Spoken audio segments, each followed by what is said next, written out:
உமேர் அவர்கள் வெளியேறினது குறித்து ராஜு அவரோட சோசியல் மீடியா பேஜ்ல ஒரு வீடியோ வெளியிட்டிருக்காரு. குக் வித் கோமாளிய பத்தியும் ஏகப்பட்ட விஷயங்கள் ஷேர் பண்ணியிருக்காரு. அது என்ன அப்படிங்கிற கம்ப்ளீட் டீட்டெயில் தான் இந்த ஒரு வீடியோல நம்ம பார்க்க போறோம். குக் வித் கோமாளி சீசன் 6ல கடந்த வாரம் பார்த்தீங்கன்னா, உமேர் அவர்கள் யாரும் எதிர்பார்க்காத விதமா வெளியேறியிருந்தாரு. இது எல்லோருக்குமே மிகப்பெரிய ஒரு ஷாக்கிங்கா இருந்துச்சு. நிறைய ரசிகர்கள் உமேர் வெளியேறினது அப்படிங்கிறது டோட்டலி அன்ஃபேர். பிரியாராமன் அவர்கள் தான் வெளியேறணும் அப்படின்னு தங்களோட கருத்துக்களை பதிவு பண்ணி வந்துட்டு இருக்காங்க. இந்த ஒரு நிலையில பிக் பாஸ் டைட்டில் வின்னரும் குக் வித் கோமாளியில இப்ப சமீபத்திய போட்டியாளருமாக இருக்கக்கூடிய ராஜு அவரோட சோசியல் மீடியா பேஜ்ல வீடியோ ஒன்று போட்டிருந்தாரு. அதுல அவர் என்ன சொல்லியிருந்தாரு அப்படின்னா, குக் வித் கோமாளி சீசன் 6 பயங்கரமா போய்கிட்டு இருக்கு அண்ட் அடுத்த கட்டத்தை நோக்கியும் போய்கிட்டு இருக்கு அப்படின்னு தான் சொல்லணும்.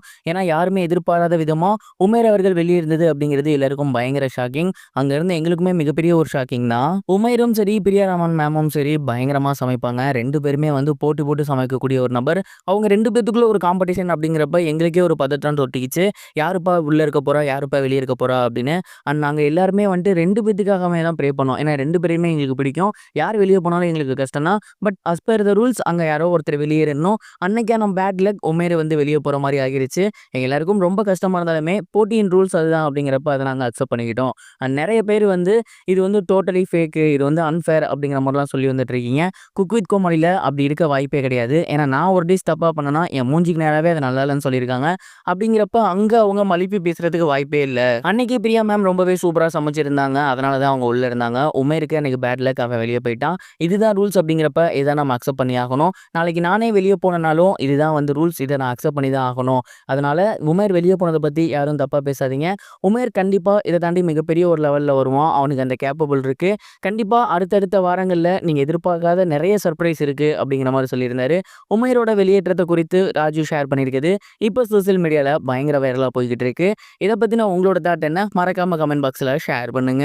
இது ஒரு புறம் இருக்க கேபி பாலா அவர்களோட நடிப்புல சமீபத்தில் வெளிவந்திருந்த படமான காந்தி கண்ணாடி ரசிகர்கள் மத்தியில மிகப்பெரிய வரவேற்பு பெற்று கிட்டத்தட்ட 1 கோடி ரூபாய்க்கும் மேல வசூல் ஈட்டிருக்கு அப்படிங்கிற தகவல் வெளியாகி எல்லோருக்குமே மிகப்பெரிய ஒரு ஷாக்கிங் ஏற்படுத்தியிருக்கு. காமெடி நடிகரா இருந்து இப்ப ஹீரோவா பாலா அவர்கள் உயர்ந்திருக்காரு. செப்டம்பர் 5ஆம் தேதி காந்தி கண்ணாடி அப்படிங்கிற அவரோட படம் ரிலீஸ் ஆகியிருந்துச்சு.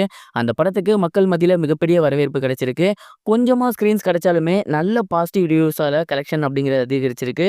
மேலும் ஒரு ஹீரோவோட முதல் படமே, அதுவும் அறிமுக ஹீரோவோட முதல் படமே 1 கோடி ரூபாய்க்கும் மேல வசூல் ஈட்டியிருக்கு அப்படிங்கிறது எல்லாருக்கும் ஷாக்கிங் ஏற்படுத்தியிருக்கு. மேலும் நல்ல ஸ்கிரீன்ஸ் கிடைச்சிருந்தா இன்னும் கொஞ்சம் வசூல் வேட்டை நடத்திருக்கும் அப்படிங்கிற மாதிரியும் சொல்லி வந்துட்டு இருக்காங்க. பாலாவை மக்கள் ஹீரோவா ஏத்துக்கிட்டாங்க அப்படின்னு ராகவா லாரன்ஸ் மாஸ்டர் ரீசெண்டா ஷேர் பண்ணியிருந்தாரு. அது உண்மைங்கிற மாதிரி தான் இப்ப கலெக்ஷனுமே வந்து வந்திருக்கு. ஒருவேளை இன்னும் கொஞ்சம் பெட்டர் ஸ்கிரீன்ஸ் கிடைச்சிருந்தா பெட்டர் ரிசல்ட் வந்திருக்கும் அப்படிங்கிற மாதிரி நான் நினைக்கிறேன். நீங்க காந்தி கண்ணாடி பாத்தீங்களா? படம் எப்படி இருக்கு? கமெண்ட் பாக்ஸ்ல மறக்காம ஷேர் பண்ணுங்க. இதுவரைக்கும் கனெக்டிங் டிவிக்கு சப்ஸ்கிரைப் பண்ணனா மறக்காமல் சப்ஸ்கிரைப் பண்ணிக்கங்க. உடனடி அப்டேட்ஸ் பெறுவதற்கு நோட்டிஃபிகேஷன் பெல்லையும் கிளிக் பண்ணிக்கங்க.